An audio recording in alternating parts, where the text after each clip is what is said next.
Dieu Tout-Puissant dit: Maintenant, c'est le moment où je détermine la fin pour chaque personne, et non la phase à laquelle j'ai commencé à façonner l'homme.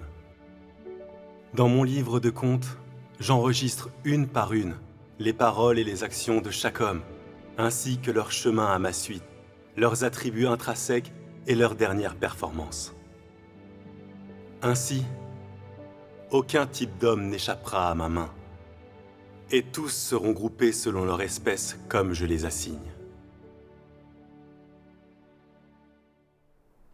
La fin de chacun est déterminée en fonction de l'essence qui provient de sa conduite, et elle est toujours déterminée de manière appropriée. Personne ne peut porter les péchés d'un autre, et bien plus encore, personne ne peut recevoir la punition d'un autre. Ceci est absolu.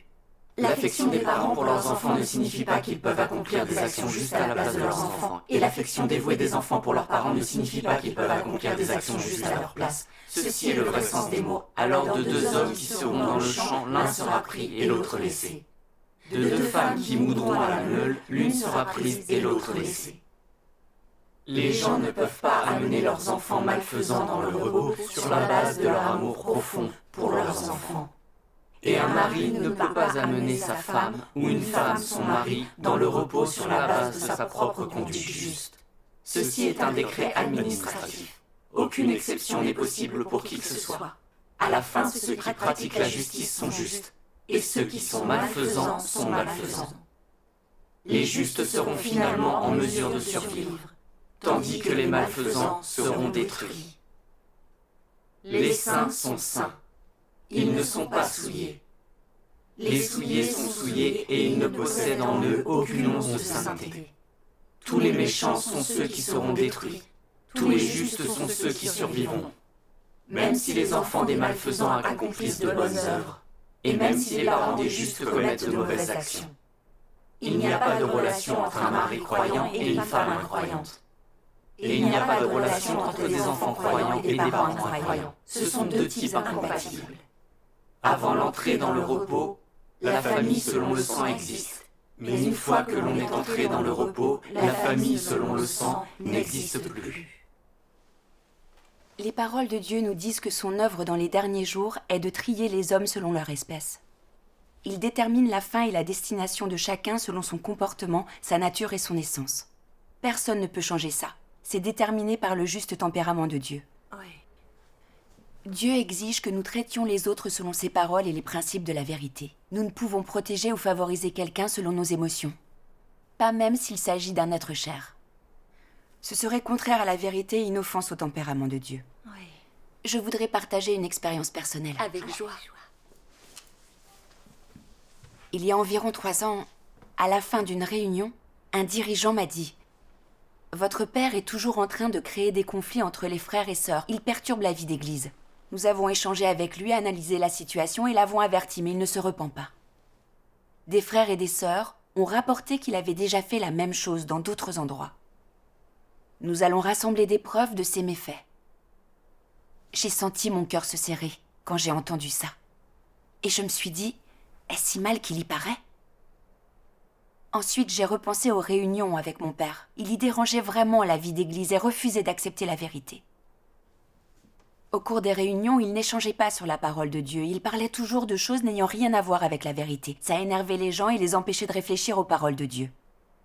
Quand je lui en avais parlé, il n'avait pas voulu m'écouter et il trouvait un tas d'excuses à me donner. J'en ai bien sûr parlé tout de suite au dirigeant d'église, qui alors échangeait avec mon père. Il l'avait aidé de nombreuses fois. Et il lui avait expliqué l'essence et les conséquences de son comportement. Ce que mon père n'acceptait pas. Il discutait et se donnait des excuses, mais il ne se repentait pas du tout. Et ça avait encore dû empirer, car les frères et sœurs s'en plaignaient aussi. Je me suis souvenu de quelques fidèles jugés malfaisants qui avaient été renvoyés, car ils ne pratiquaient pas la vérité, mais ils perturbaient sans arrêt la vie d'église et ne se repentaient pas. Si mon père était vraiment comme ça, ne serait-il pas exclu lui aussi ? Si cela devait vraiment se produire, son chemin de foi serait terminé. Aurait-il encore une chance d'être sauvé ? J'éprouvais une sorte de panique, et je sentais mon cœur se serrer quand j'y pensais. Cette nuit-là, j'ai été incapable de trouver le sommeil. Je repensais à ce que les autres avaient dit sur mon père. Ils essayaient juste de protéger la vie d'église des perturbations par souci de l'entrée dans la vie des frères et sœurs. C'était en accord avec la volonté de Dieu. Tout à fait. J'étais au courant du comportement de mon père et j'hésitais à en parler aux dirigeants. Je repensais à la tendresse de mon père quand j'étais une petite fille. À chaque fois que nous nous disputions avec mon frère, il prenait toujours ma défense, que j'ai tort ou non. Quand j'étais à l'internat et que j'avais froid, il faisait plus de 90 km à moto pour m'apporter une couverture. Ma mère était absente, elle travaillait beaucoup. C'était donc mon père qui me faisait à manger et s'occupait de moi la plupart du temps. En y repensant, je n'ai pas pu retenir mes larmes. Je me suis dit, mon père est celui qui m'a élevée. Si je décide de le dénoncer et qu'il l'apprend, ne dira-t-il pas que je n'ai pas de conscience, que je suis sans cœur ? Comment vivre sous le même toit que lui, après ça ? À contre-cœur, j'ai commencé à écrire sur le comportement de mon père, mais je me suis arrêtée. Je me disais, qu'arrivera-t-il si j'écris tout ce que je sais et qu'il finit par se faire exclure ? Impossible, je ne devrais pas écrire ça. J'aurais aimé me réfugier dans un profond sommeil, mais j'étais incapable de fermer l'œil. J'étais très mal à l'aise, je me sentais coupable. Son comportement n'était pas très bon récemment, et je connaissais un peu ses actions passées. En gardant ça pour moi, ne me rendais-je pas coupable de cacher la vérité ? Mon dilemme était devenu infernal, il fallait que je prie Dieu. Donc j'ai prié. Mon Dieu, je connais un peu le mal que mon père a fait. Et je sais que je dois soutenir le travail de l'Église et être honnête sur ce que je sais. Mais je ne veux pas le faire car j'ai peur qu'il soit renvoyé. Mon Dieu, guide-moi pour que je puisse pratiquer la vérité, être honnête et soutenir le travail de l'Église. Je me suis sentie légèrement plus calme après cette prière. J'ai alors lu ces paroles de Dieu.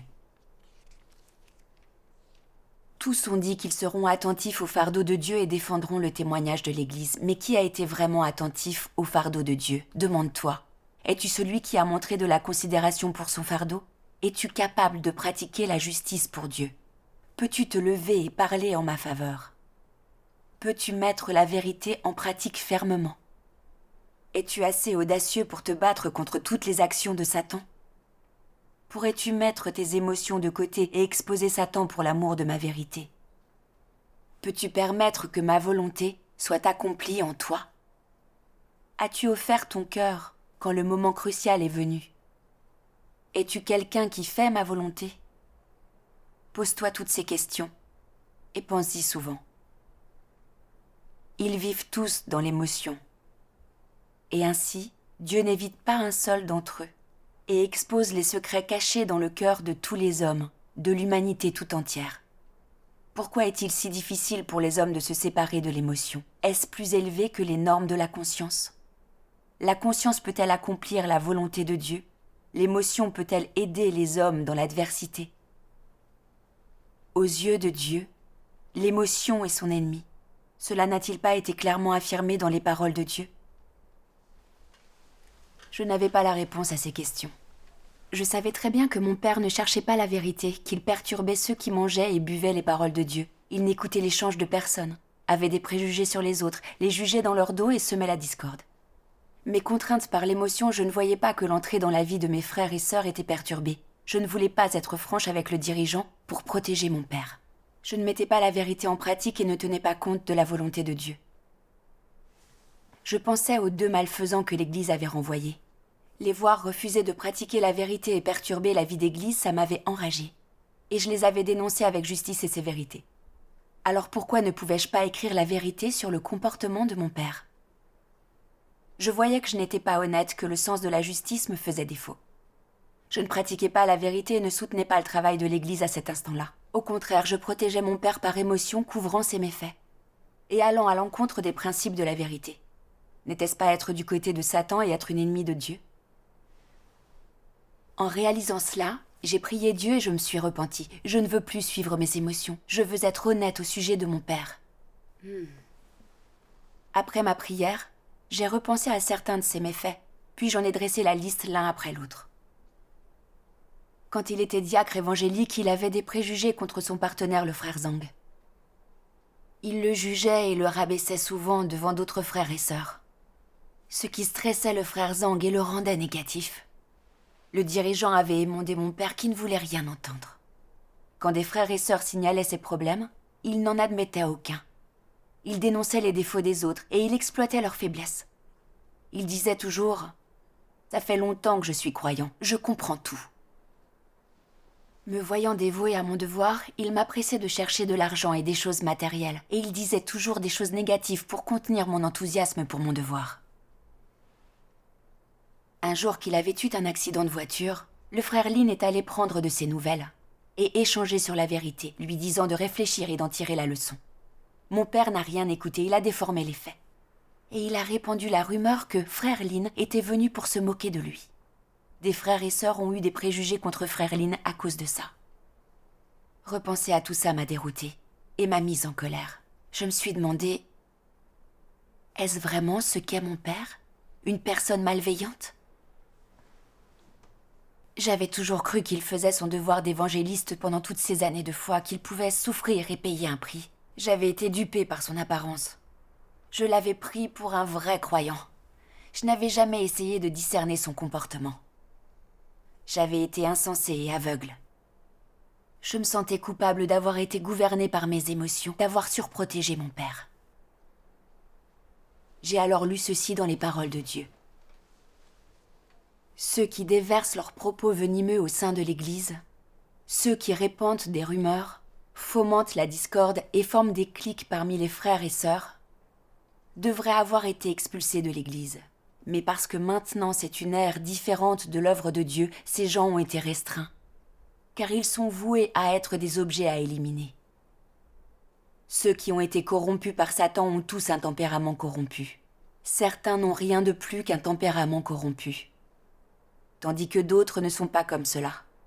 Non seulement leur tempérament a été corrompu par Satan, mais leur nature est également malveillante à l'extrême. Tout ce que ce type d'hommes font et disent n'exprime pas seulement leur tempérament satanique corrompu, mais ils sont eux-mêmes le vrai diable Satan. Tout ce qu'ils font interrompt et dérange l'œuvre de Dieu. Toutes leurs actions perturbent l'entrée dans la vie des frères et sœurs et détruisent la vie normale de l'Église. Ces loups déguisés en brebis doivent tôt ou tard être chassés.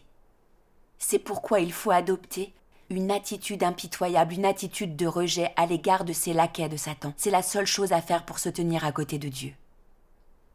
Ne pas pouvoir faire cela, c'est se vautrer dans la boue avec Satan. En comparant le comportement de mon père aux paroles de Dieu, j'ai vu que ce n'était pas juste une corruption ordinaire, c'était une nature malveillante. Il était enthousiaste en apparence, il pouvait souffrir pour son devoir et continuer à répandre l'évangile face à la persécution du PCC. Mais il n'acceptait pas la vérité, il la détestait même. Ses actions révélaient sa nature rusée et malveillante de surcroît. Il était de par sa nature un homme mauvais appartenant à Satan et devait être renvoyé. Même si j'étais sa fille, je ne pouvais agir selon mes sentiments. Je devais me tenir du côté de Dieu dans ma foi, dénoncer et rejeter Satan. J'ai pensé aux frères et sœurs du groupe que je gérais, qui n'en avaient pas conscience. Je devais échanger avec eux et dénoncer la méchanceté de mon père, pour qu'il ne se fasse plus avoir. Ensuite, je me suis inquiétée.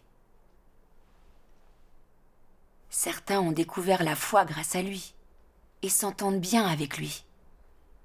Donc si je le dénonce, ne diront-ils pas que je n'ai pas de cœur ni aucune conscience? Et s'il est exclu, et qu'il perd toute chance d'être sauvé? Ça lui fera tellement de mal. Cette pensée m'a tellement bouleversée que j'ai perdu le désir d'échanger. Je n'ai vraiment pas pu fermer l'œil cette nuit-là.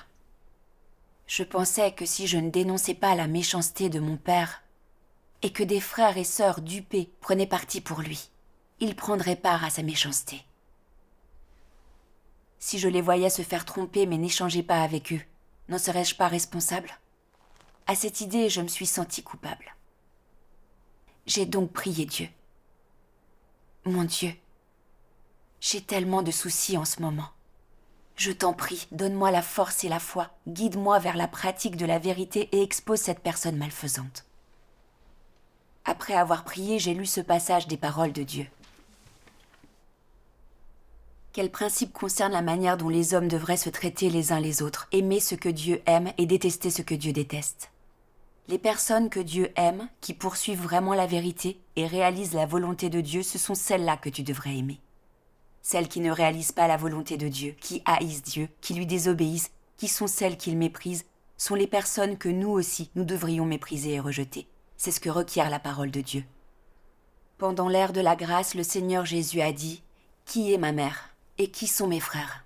Car quiconque fait la volonté de mon Père qui est dans les cieux, celui-là est mon frère et ma sœur et ma mère. » Cet adage existait déjà à l'ère de la grâce et à présent les paroles de Dieu sont encore plus pertinentes. Aime ce que Dieu aime et hais ce que Dieu hait, ces mots vont droit au but. Pourtant, les gens sont souvent incapables d'en apprécier le sens véritable. Si une personne est maudite par Dieu, mais qu'en apparence, elle semble tout à fait bien, ou que c'est un parent ou un proche, alors il se peut que tu te trouves dans l'incapacité de haïr cette personne. Il se peut même qu'il y ait une grande intimité et une relation étroite entre vous deux. Quand tu entends de telles paroles de la part de Dieu, cela te contrarie et tu es incapable d'endurcir ton cœur à l'égard d'une telle personne ou de l'abandonner. C'est parce que tu es attaché à ce principe traditionnel. Tu penses que si tu fais cela, tu t'exposeras à la colère du ciel, tu seras puni par le ciel. Que tu seras même rejeté par la société et condamné par l'opinion publique. En outre, un problème encore plus pragmatique se posera, tu auras cela sur la conscience. Cette conscience vient de ce que tes parents t'ont enseigné dans ton enfance ou de l'influence et de la contagion de la culture sociale, l'un ou l'autre ayant semé à l'intérieur de toi une telle graine et une telle façon de penser que tu ne peux pratiquer la parole de Dieu et aimer ce qu'il aime et haïr ce qu'il hait. Cependant, au fond de toi, tu sais pertinemment que tu devrais la haïr et la rejeter. Car ta vie est venue de Dieu et ne t'a pas été donnée par tes parents. L'homme doit adorer Dieu et s'offrir à lui en retour. Même si tu le dis et le penses également, tu ne peux tout simplement pas changer d'avis et tu es tout simplement incapable de mettre cela en pratique. Sais-tu ce qui se passe ici ? Il se passe que ces choses t'ont lié, à la fois étroitement et profondément. Satan utilise ces choses-là pour lier tes pensées, ton esprit et ton cœur, afin que tu ne puisses pas accepter la parole de Dieu. De telles choses t'ont complètement rempli au point que tu n'as pas de place pour la parole de Dieu. De plus, si tu essaies de mettre ces paroles en pratique, alors ces choses prendront effet à l'intérieur de toi et te feront entrer en conflit avec ces paroles et ces exigences, te rendant ainsi incapable de t'extraire de ces nœuds et incapable de te libérer de cette servitude. J'ai alors compris que le principe que Dieu exigeait de nous pour traiter les autres était d'aimer ce qu'il aime et de haïr ce qu'il hait. Ceux qui aiment la vérité et font la volonté de Dieu sont ceux que nous devons traiter avec amour, alors que ceux qui haïssent la vérité et résistent à Dieu sont ceux que nous devons haïr. Seule cette pratique est conforme à la volonté de Dieu. Amen. Mais j'étais toujours contrainte par l'émotion concernant mon père. Je le protégeais malgré tout. Je ne pouvais aimer ce que Dieu aime et haïr ce que Dieu hait. Les vieux principes de Satan me revenaient à l'esprit. Le sang est plus épais que l'eau, et l'homme n'est pas sans âme, comment serait-il sans émotion ? Je ne distinguais pas le bien du mal. Je pensais que dénoncer le comportement diabolique de mon père serait scandaleux et déraisonnable, et j'avais peur d'être critiquée et condamnée par les autres. Pour protéger une relation familiale, je ne défendais pas la vérité et ne dénonçais pas un méchant. J'étais insensible à l'œuvre de la maison de Dieu et à l'entrée dans la vie des frères et sœurs. Voilà ce qui était vraiment déraisonnable et manquait d'humanité. Je voyais que ces vieilles notions sataniques m'empêchaient de pratiquer la vérité, me faisant prendre parti pour Satan et résister à Dieu malgré moi. En fait, Dieu n'a jamais dit que nous devions suivre notre conscience pour traiter avec les démons et les malfaisants. Pas plus que rejeter un être cher qui appartient à Satan était immoral. D'ailleurs, à l'ère de la loi, les enfants de Job, des mécréants, sont morts d'une calamité. Mais Job ne les a pas défendus et ne s'est pas plaint par émotion. Au contraire, il a loué le nom de Dieu. C'est vrai. Et à l'ère de la grâce, les parents de Pierre ont tenté d'étouffer sa foi. Alors Pierre les laissa et quitta la maison, abandonnant tout pour suivre Dieu, gagnant ainsi la louange de Dieu. En réfléchissant aux expériences de Job et de Pierre, j'ai mieux compris l'exigence de Dieu d'aimer ce qu'il aime et de haïr ce qu'il est. Dieu soit loué. J'ai alors lu d'autres paroles de Dieu. Qui est Satan? Qui sont les démons? Et qui sont les ennemis de Dieu? Si ce ne sont les résistants qui ne croient pas en Dieu. Ne sont-ce pas ces gens qui désobéissent et résistent à Dieu? Ne sont-ce pas ces gens qui prétendent avoir la foi mais qui s'éloignent de la vérité? Ne sont-ce pas ceux qui cherchent à obtenir des bénédictions mais sont incapables de témoigner pour Dieu? Tu peux toujours te mêler à ces démons aujourd'hui, les porter dans ta conscience et les aimer, mais dans ce cas, n'es-tu pas en train d'avoir de bonnes intentions envers Satan? Cela n'est-il pas une sorte d'association avec les démons? Si tu es compatible avec ceux que je déteste et avec qui je suis en désaccord, et continues à leur porter de l'amour ou des sentiments personnels, est-ce que tu n'es pas désobéissant? Ne résistes-tu pas à Dieu intentionnellement? Une telle personne possède-t-elle la vérité? Si les gens portent dans leur conscience les ennemis, aiment les démons, et ont de la miséricorde envers Satan, ne perturbe-t-il pas l'œuvre de Dieu intentionnellement? Cette lecture m'a désemparée. Je me sentais tellement coupable. Je savais que mon père haïssait la vérité et perturbait la vie d'église depuis toujours, que sa nature et son essence étaient mauvaises, mais je continuais à être consciencieuse et aimante envers lui, allant jusqu'à le couvrir et le protéger. N'était-ce pas exactement ce qu'entendait Dieu par avoir de bonnes intentions envers Satan et une association avec les démons? N'était-ce pas m'opposer à Dieu et perturber le travail de l'Église? Dans la maison de Dieu, la vérité et la justice gouvernent. Toutes les forces mauvaises de Satan, y compris les gens méchants et les antéchrists, ne peuvent y rester. Elles doivent être exposées et éliminées par Dieu, exclues de l'Église. C'est déterminé par le juste tempérament de Dieu. Amen. Mais j'avais couvert un être malfaisant en essayant de le faire rester dans la maison de Dieu. N'avais-je pas toléré les perturbations d'un malfaiteur dans la vie d'église? N'étais-je pas un ennemi maléfique en m'opposant à Dieu? Si ça continuait comme ça, je serais punie par Dieu avec cet homme mauvais. J'en ai pris conscience, et ça m'a fait peur. Le juste tempérament de Dieu ne tolère aucune offense. Et couvrir un malfaiteur à cause de sentiments personnels est très dangereux. Je ne pouvais plus parler ou agir selon mes sentiments. Même si c'était mon père, je devais pratiquer la vérité, aimer ce que Dieu aime, haïr ce que Dieu est et défendre les intérêts de la maison de Dieu. Amen. Plus tard, nous nous sommes réunis avec mon groupe et j'ai pu révéler toute la vérité sur le comportement et les méfaits de mon père. Les frères et sœurs qui avaient été dupés par lui ont commencé à discerner son essence. L'Église a ensuite publié l'avis d'expulsion de mon père. Je suis rentrée à la maison, je le lui ai lu et j'ai évoqué son comportement. J'ai été choquée quand il a dit avec dédain. Je savais bien que j'allais être exclue. Si je crois en Dieu depuis si longtemps, c'est pour les bénédictions. Sans elles, j'aurais arrêté de croire depuis longtemps. Voyant qu'il n'avait nullement l'intention de se repentir, j'ai su au fond de moi que sa nature mauvaise avait été entièrement révélée. Après le renvoi de mon père, il n'y a plus eu personne pour perturber l'Église. En réunion, les frères et sœurs lisaient les paroles de Dieu et échangeaient sur la vérité sans perturbation. Ils faisaient leur devoir comme il fallait, et la vie d'Église était fructueuse. J'ai vu que la vérité et la justice gouvernent dans la maison de Dieu, et qu'il nous guide et nous bénit quand nous pratiquons la vérité selon ses paroles. Amen. Dieu soit loué. Pour ce qui est de mon père, je me suis peu à peu libérée de mes sentiments personnels et j'ai finalement réussi à pratiquer un peu de la vérité et à soutenir le travail de l'Église. Et tout ça s'est accompli grâce au jugement et au châtiment des paroles de Dieu. Dieu soit loué. Dieu soit loué. Dieu soit loué. Dieu soit loué. C'était une très bonne séance. C'était très intéressant. Oui.